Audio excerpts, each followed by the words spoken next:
podcast. Melanie O'Connor here. I'm super excited to have a chat with Larissa Maloney, who is a former pro volleyballer, has been featured in Inc. magazine, and inspiringly has started a business during the pandemic. It's called Active Kids 2.0, and I'm super excited to chat with Larissa about that journey and all of the ups and downs that I'm sure that has contained. So Larissa, thanks so much for joining me. Oh my gosh. Well, first of all, Melanie, thanks for having me. Starting a business in the pandemic. So it's funny because it wasn't on purpose. I guess the business found me, really. But to give you a little bit of background information, I used to play in professional beach volleyball, and I used to travel and do something that obviously I had a passion for, and I still do, because I still mentor and coach young athletes, and I'm an educator as well. And so last year at the start of the pandemic, things went haywire for teachers all around the world, right? I mean, it literally went haywire for everyone all around the world, but especially for teachers, because it was literally one day we had to figure out what we were going to do virtually and teach students virtually. And as a coach, as a personal fitness instructor for a whole bunch of students, I was really at a loss of, okay, so how does this work virtually, and how am I going to do it where it's actually fun, engaging, and the kids aren't going to say, gosh, coach, this was really boring. You know what I mean? So I wrote down a whole bunch of ideas, and then I ended up literally tearing them up and throwing them away because the ideas were so boring. And then I had to think a little bit more. I had to get into my creative wheelhouse, and I decided to stream cardio and strength workouts through YouTube. And I said, you know what? This is probably the best thing, because they can see me. I can't see them, but we can still have that interaction because they still have the chat. They can see what I'm doing. We feel like we're together, but we're not really together. So there's still a connection there. So I just said, let's just do it. And if it works, it works. If it doesn't, whatever, we'll figure it out, because the whole world's figuring it out right now, right? Yeah. So I literally told a friend asked, what am I doing? Because she teaches health as well. And I said, I'm just going to stream some workouts on YouTube, and we're going to do it every day, 30-minute workouts at 9 a.m. And she said, can my kids join too? And I said, yeah, more the merrier. Let's all get active together. And so that Monday morning hit 9 a.m. and pressed play. And literally the numbers just grew in literally 5 minutes. I started doing my warm up. I had about 15 kids on, and I have about 75 students. So I knew it had to be somewhere around 75 to get there, or somewhere close to that without the slackers. And so after I did my warm up, all of a sudden I looked at the computer, and it just built. It was 50, 100, 1,000, and it went up to 7,000 kids within my first workout. So I was like, okay, this is insane. Yeah. But we're going to go with it. Yeah. So I literally did that for 3.5 months, and we built a community, really. And it was kids and families from all over the world tuning in. And I was giving shout outs to kids in Poland and Australia and Africa, and shouting out schools and teachers and families. And we really just built a community of staying active and definitely trying to keep the spirit in the home, because it was easy at that time to get depressed. And because we were all in the unknown. I mean, I think we still are in, some ways, but at the start of the pandemic, it was just very unknown territory. So I really wanted to bring people together. And I think that's what I did within those 3.5 months. So after the 3.5 months, once summer hit, I asked the question, what do we do now? Do we want to keep going? What's the direction that we go? And it was an overwhelming response. You have to keep going. We have to keep doing this, because you are literally the glue in our household. You are keeping us together, and you're keeping us healthy, and it's become a tradition to do your workouts. And so I, again, put on my creative hat, and I said, okay, so how do I make this bigger than what it is? And then that's when Active Kids 2.0 was really born. I added in the karate classes, the dance classes, the boxing, the jazz, the yoga, and all of that stuff. And so now it's a full online on-demand program that offers all of that stuff. Wow. I love it. And I love the organic growth in that as well. There's sort of like spotting the opportunity. It was aligned with your values. It was about connection. And I think we're both very aligned in that. One of my favorite things is bringing people together.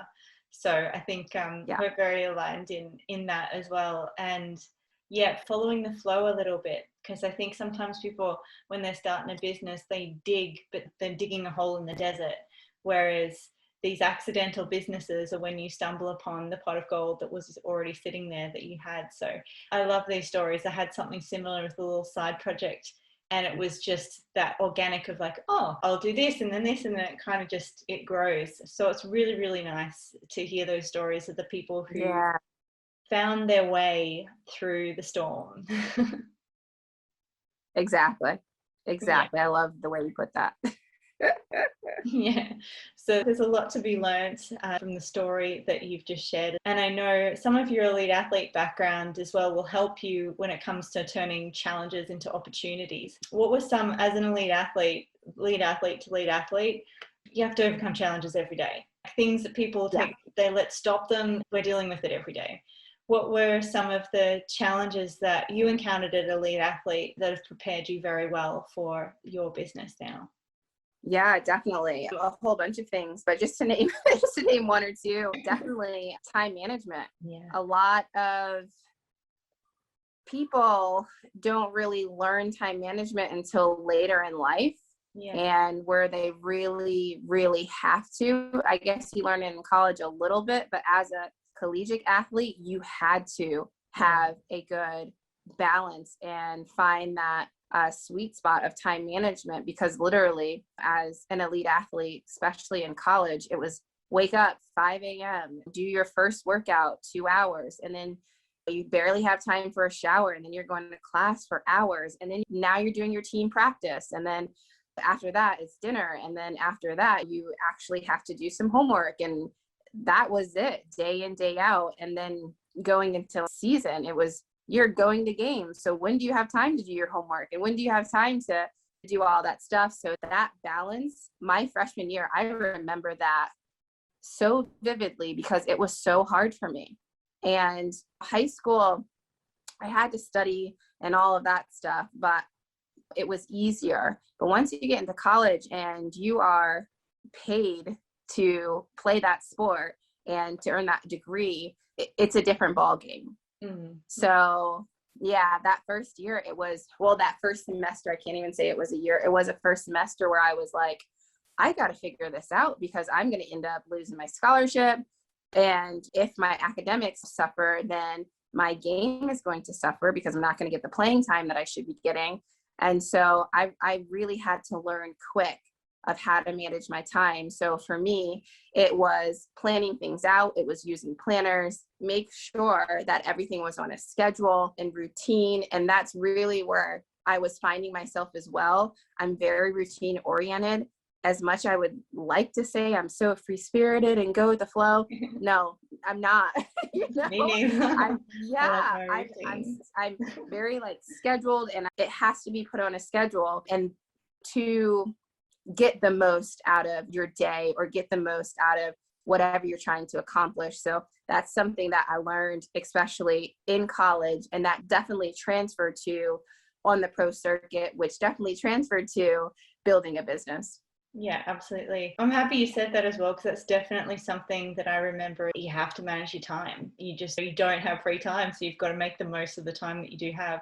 And that was definitely one of the best things that I remember from that time as well. At one point I was doing full-time uni, training full-time and working 20 hours a week at something at the time. But people like, my sister was concerned. She was worried I was taking on too much. But, I maintained my 20 hours a week. I did PBs in swimming and I got a distinction average at uni. You just figure it out. Yeah. And as athletes, I feel like we don't know any other way. So yeah, absolutely. So it is a real gift, and I think it's important that kids get that at a young age too, which is really cool with what you're doing, getting kids active at a young age and keeping them active, even though they're probably a little isolated, or hopefully you guys are getting back to normal now as well, but have been quite isolated from their friends, but they can still get active online with you. So it's awesome. Absolutely. Absolutely. Yeah. Were there any other big lessons? I believe like elite athlete, it just teaches just so much, so much. And I know it's hard to distill it down to one or two things, but any other life lessons it taught you that served you very well, whether it's in business or relationships or anything, or looking after yourself? Yeah, absolutely. Another big one for me was confidence and leadership. I feel like I was a confident kid, but sometimes was afraid to step into that leader role. My parents, literally, my dad coached me in basketball and he literally forced me to be the captain. So I was forced to be in that leader role. You know what I mean? Yeah. You know, I hated him at the time, but it was so beneficial for me as a person, as a teammate, and as an athlete. And it was really starting in high school. That's where I discovered the leader that I had inside of me, and the way that I led and the way that my teammates / friends responded to me leading, not only with my actions, but what I was saying too. So it's definitely translated into collegiate sports, definitely translated to playing on tour, especially volleyball with only one other person. You have to be vocal. And you have to trust your teammate, and you have to be a leader because there's only two of you out there. And so again, this translates to business, and to have your own business and to be confident in what you're doing is so, so important, because I believe that you are the best seller of your business. You know the ins and outs of your business, and you're going to be able to talk about it and sell it the best. And if you're not confident in what you're saying, if you're not confident in your passion behind the business and what the business can do, then the business won't be what you want it to be. So that's another thing that I've learned through athletics transferring into business. It's so cool, like the competitiveness and all that stuff, starting a business. And it is really cool, the transferable traits that go hand in hand. They do. It definitely has a lot of transfer. They say business is a team sport. So what's a better preparation than playing a team sport? Yeah. So I know it's prepared you very well. As we both know, it's such a great training ground. At the same time, I'm sure a business brings with it its own set of challenges.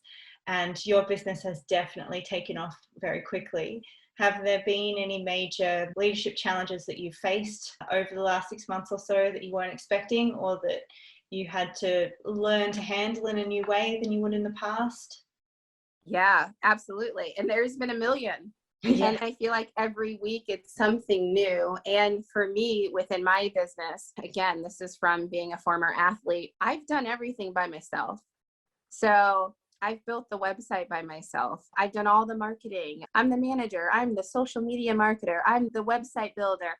I am all of that. And I'm learning that delegating is also a wonderful trait, and getting someone to help you is wonderful as well. But that's a learning process too. There's a lot of bumps along the way. Just an example of trying to get the program into schools. My program is a no-brainer for schools. When someone talks about it to a school, or if I approach a school and I tell them what it is, it's usually like, okay, this is great. We need it for the school.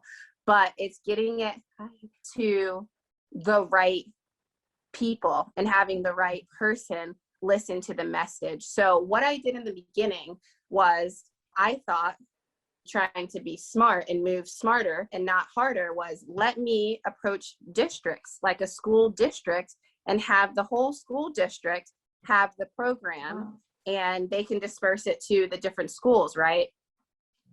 But there was so much red tape with doing it in that way, and even getting to the right person to talk to. And it literally took weeks to even have a conversation with one of the higher ups within the school district. So it was insane. So that was just one of the lessons that I learned. And I said, okay, I need to take a step back and figure out a different path. Not yet. That was one of the biggest pivots that I had to make was, okay, so this isn't working, and realizing this isn't working and saying, okay, so now what's the workaround? So now what do we do? And what I had to do was I had to go to the teachers directly. That was the in. And it took a while to figure it out. But I mean, those things happen almost weekly, really. Yeah, yeah. So. Oh, it's all good. Who's this little cutie pie? This is Oakley. This is my little one. Hello. She's going to join us for a little bit. Yeah, that's okay. It's all good. We've had dogs, we've had bubs, we've had all sorts. I love it. And you're pregnant as well, yes? Oh, yes. I am pregnant and I am due next month. So here we go. Good. You're the next person I'm interviewing. She's also like about to pop too. So something in the water. Oh, yeah. Oh, yeah. Pandemic. Well, for people in business, because I know it's something that we go through a lot as lead athletes. You go through challenges. People who are starting a business and they get into the deep water and they meet unexpected challenges. Do you have any advice for them people to just how to stick it out or how to get through the tough spots in business? Yeah. I mean, what is that quote where it talks about doing the same thing over and over and expecting a different result? You know what I mean? Yeah. I believe in perseverance. And I also believe that if it doesn't work the first time, find a different way. There's always a solution. There's always a solution, but you have to find the solution. And even though it's hard when you're going through it, but I do think that is the fun of it. That is the fun of it. And that's the journey. And you have to enjoy the journey. Yeah. Because if you're not enjoying the journey, then why are you really doing the work? Yeah. You know what I mean? So it is all about the journey, but it is all about finding the solutions and enjoying finding those solutions, because it's inevitable that problems are going to occur probably almost on a weekly, monthly basis, but you have to keep going. You have to keep going. Yeah, absolutely. It's finding a way to turn the challenges into triumphs. It's how you approach the challenges. If you come at it from a positive way of, oh, this will be fun to figure my way through versus a challenge. But I've got one more question for you. So last question is just, what do you think makes a great leader? Because we were talking about the journey of stepping into that and the challenges that you're facing, but what do you think makes a great leader? Yeah, so that's a great question. I mean, there's a whole bunch of traits that make a great leader, but just to name a few is being confident. It is so important that you are confident in what you're doing and being confident about every step of the way. So that means being confident of any kind of new programs that you're putting out, when you're talking about your program, being confident that when you're talking to clients, when you're talking to whoever else you're bringing on, that you have confidence and that you're confidently showing off your program, because like you are the best, person to sell your program. So what else? Being a leader. Taking risks is another thing. Taking risks. And I'm not a stranger to taking risks. I will tell you that. If I get that urge, if something in me is telling me to do something, even if it's scary, I'm going to do it. And that probably scared my mom half to death in everything that I've done. Yeah. But it's literally led me to all of my accomplishments. And that's literally led me to being an elite athlete, owning a business. I have a background in producing and acting as well, hosting my own TV show when I was 20 years old. All of that was taking a leap and feeling scared, but doing it anyway. Yeah, absolutely. Courage counts. And it sounds like even with the background with the producing and being on television, you've been like perfectly prepared for what you're doing now, which is really beautiful. I do have one. It's crazy. Yes. Yeah. I'm telling you, the transition, the way life works is absolutely insane. It's beautiful. Yeah. When you trust that, it can be very serendipitous. I have one sneaky more question for you, if that's okay. Yeah, absolutely. Yeah, because confidence, I agree with you, it's definitely a massive, important thing. And I know a lot of women struggle with it. Do you have a confidence hack for those women out there who want to start a business, but that lack of confidence is getting in their way? Absolutely. Absolutely. I am very big on meditation and mantras and speaking positively to ourselves. And that positive self-talk is huge. In the mornings, my morning routine is something that I treasure. I really do, especially because it's hard to get those moments to yourself. But when you do get those moments to yourself, making sure that you are utilizing those moments, and I utilize them by having gratitude and making sure I'm speaking life into my day. So that's that positivity. That's those I am statements. Those how you want to feel throughout your day. Even if you're not feeling that, just by you saying those positive affirmations, something happens within your body, and it's the coolest thing ever. Yeah. Your body listens to what you say and what you think. So speak positive and speak life into yourself, because it's only going to make you a better person. I love it. Perfect way. Perfect way to wrap it up. I think that's beautiful. Thank you. If people want to find out more about you, want to connect with you, want to have another chat to you, where can they find you? Absolutely. So of course, we're on Instagram at Active Kids 2.0. We're on Facebook at Active Kids 2.0. And I'm on Instagram. I have my personal page as well, and that's Larissa. If you want to look at the Active Kids 2.0 program, go ahead and head to our website, and that's www.activekids2.com. Cool. Is it global now, or is it just in the US? Oh, it's global. Oh, awesome. Cool. Perfect. Yay! Perfect. Good. Going global. I love it. Well, you're an absolute gem. I think you're an absolute rock star. I just love chatting to you, and you've just got so much positivity to share, and it's so awesome to see good people doing well. So it's been a pleasure. Thank you. And I know you've got a lot on, so I really appreciate the time that you've given us today as well. Thanks, listeners, for joining us. It's been another episode of the Emerging Leaders podcast. Thanks, Larissa, for joining us. I'll make sure I put all those links to connect with Larissa and also find out more about Active Kids below this on the recording. And I'll be back with you very soon for another episode. Take care. Bye-bye. Thank you.